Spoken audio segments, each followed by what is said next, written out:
The U.S. agreed to sell F-35s to the UAE in light of the August 2020 Abraham Accords, an agreement brokered by Washington that established normalized relations between Israel and the UAE.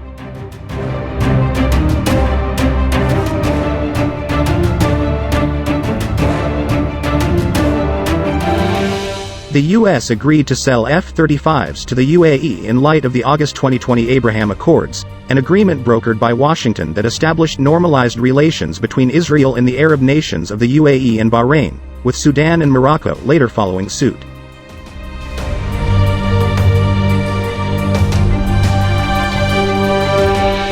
In response to the U.S. concerns, the UAE's ambassador to the U.S. said to WSJ his country has a long track record of ensuring the protection of U.S. military technology.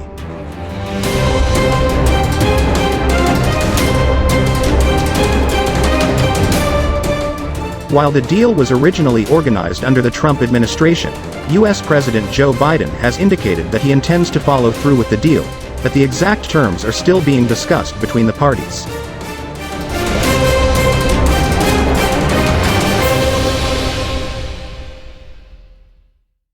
Another unnamed official told WSJ that the U.S. is seeking to influence the conditions by setting parameters on a few issues, namely Israel's qualitative military edge, a long-standing policy of Washington, in addition to ensuring the non-transfer of F-35 and drone technology to China, as well as restrictions on the equipment's use in the ongoing conflicts in Yemen and Libya.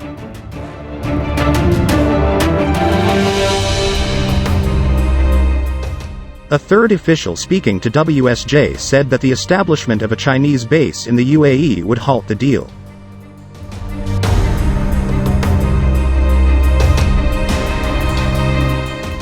Growing ties between China and the Middle East comes as the U.S. continues to withdraw military personnel from the region as part of Washington's strategic shift to focusing on East Asia, raising concerns among traditional U.S. allies, including Israel, Saudi Arabia, the UAE, Bahrain and other Gulf countries in light of Iran's expanding influence.